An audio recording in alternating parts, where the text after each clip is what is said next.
There's another story coming right up, and you can always learn more about Theodore Tugboat on the internet.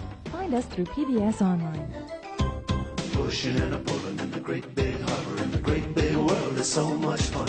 So many brand new things to discover. Waking with the sun, gotta get the job done. Oh, Theodore and Emily, Oda, Hank and George, and the harbor master too.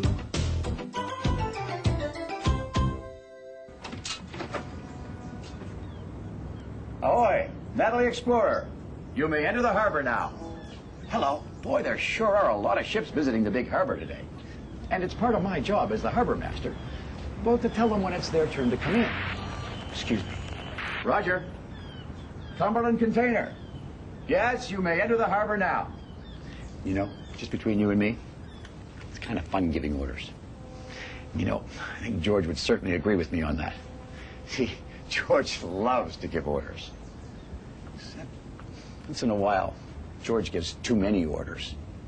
Well, like the time in Tugs we're trying to solve an underwater mystery.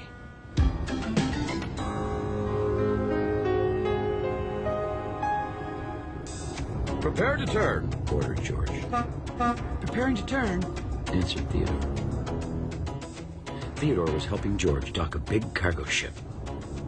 Slow down, called George. Slow down. Slowing, called Theodore. George whistled a big George whistle. It always felt great being in charge and telling everyone what to do. Start pushing, he commanded. George sure is being bossy today, thought Theodore. At last, the ship was safely at her dock. Theodore took a deep, happy breath.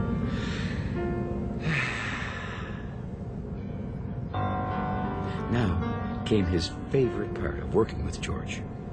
Let's go home, shouted George. George's last order of the day.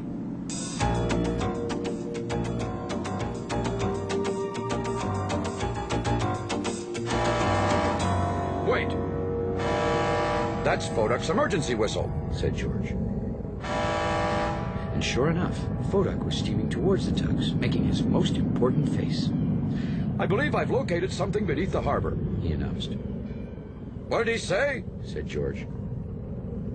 I think Foduk said he found something under the water, explained Theodore. You see, sometimes Foduk uses very large words. Let's go, ordered George right away. And off he roared, followed by Foduk. Oh no, groaned Theodore. Now I have to listen to more of George's orders.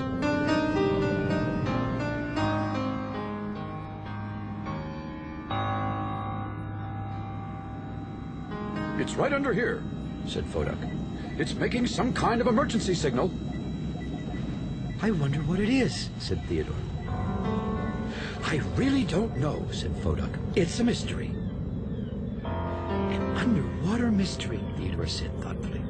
Well, we have to raise it up. I think I have an idea. We'll hook it with our anchors, shouted George, swinging into action. Follow me, Theodore. Well, Theodore didn't say anything. It was no use trying to tell George what to do. Theodore, said George, butting up against him. This way. But Foduk said it was over here, replied Theodore. Just do what I say, snorted George. All of George's orders felt like they were building up inside Theodore's smokestack, ready to explode. You find it yourself, George, he said at last. Wow, George was very surprised to see everyone always did what he said. Oh, there's probably nothing important under here anyway, he rumbled, as if he really didn't care. Let's just go home. Well, this was one of George's orders Theodore would gladly listen to. Wait! I've just received word on my radio, said Foduk, hurrying over. A big ship is heading right this way. Well, we were leaving anyway, said George. You don't understand, Foduk continued. That ship might be damaged by the underwater thing. I shall have to declare this an official harbor emergency. Now, an official harbor emergency is a very serious matter indeed. We can't raise this thing, said George. We can't even see where it is. I have a plan, said Theodore quietly. Well, let's listen to Theodore's plan, called Foduck, or we'll have to close the harbor. Well, said George, okay. But inside, he really wasn't very happy about not giving the orders.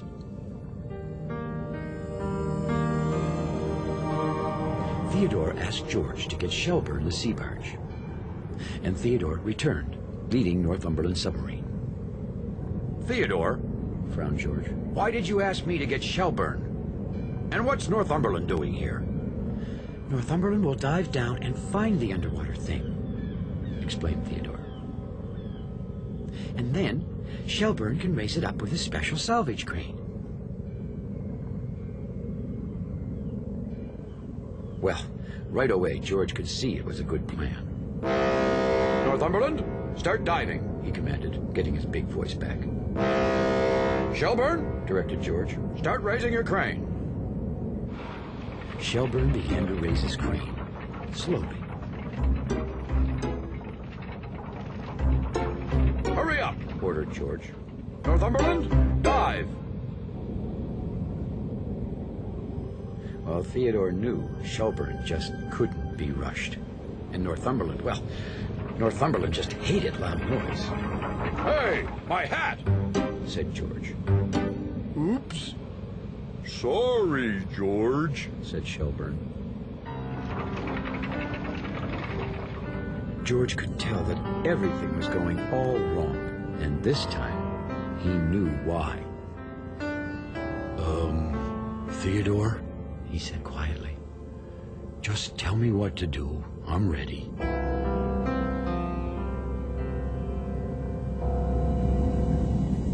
Well, Theodore quietly sent Northumberland down to the bottom.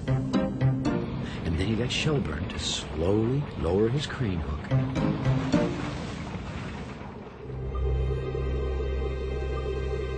And the hunt for the underwater mystery began.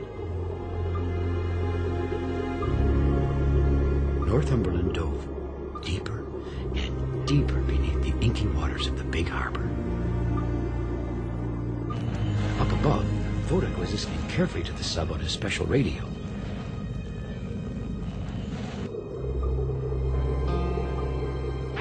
I think, Northumberland called to Foduck on his radio, I think I've found something.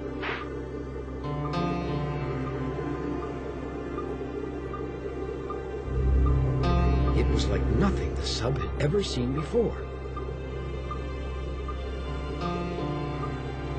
Nothing under the water or above the water either.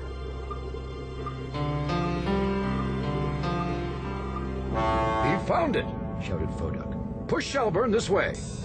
Pushing. Pushing!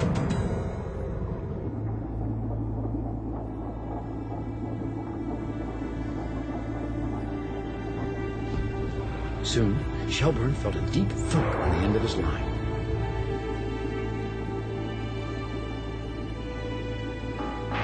You hooked it, radioed Northumberland. We've hooked it, repeated Foduck. Now, pull! Shelburne began to pull up his cable. It's very heavy, he said. Hold Shelburne steady, radioed Northumberland. Hold Shelburne steady, Foduck called to George and Theodore. Holding steady, the two tugs called as they muscled the big barge steady. Foduck could see the great ship making a final turn towards the big harbor. We have to hurry, he shouted. Suddenly, Shelburne's crane just stopped. Something's stuck, groaned Shelburne. Northumberland, what happened down there? Radioed Foduck. It's caught under a rock, Northumberland called back.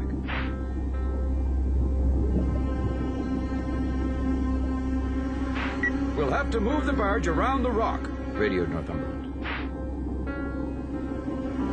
Tell us where to go, Northumberland. Over this way, radioed the sub. bring Shelburne closer to me. Hodak called to the tugs. Well, George and Theodore didn't waste a beat of their engines.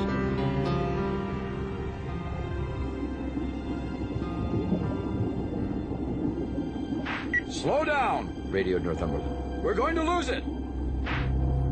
Slow down. Repeated Fodak. Turn a bit, George. Turning. George was straining and smiling. Even though it was very hard work, it was very exciting.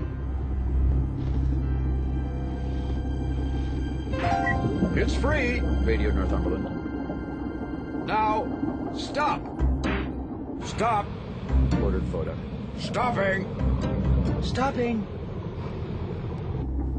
Together, with Northumberland looking, Fodak listening, Theodore and George struggling until their bumpers ached, keeping Shelburne steady. And Shelburne giving one last mighty heave of his cape, or raised the underwater mystery.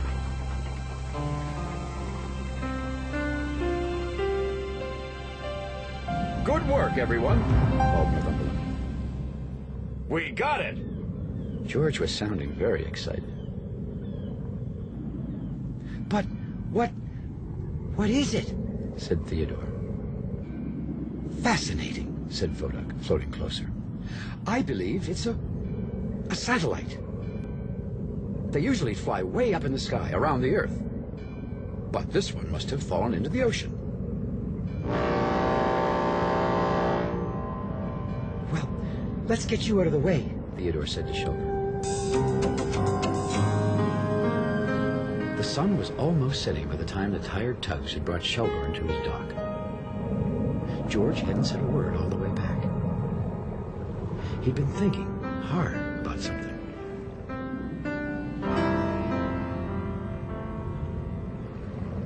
I guess, He said at last. I guess I can't always give the orders. You're right, said Theodore quietly. From now on, Continued George. I won't give any more orders. Well, not always, said Theodore with a little smile. Then you just wouldn't be George. Added Fodak. You're right. Said George with a great big grin. Let's go home. I mean, Do you want to go home now? Let's go home. shouted Theodore and Fodak. George whistled his great big George whistle. Oh, it always felt great being part of a team.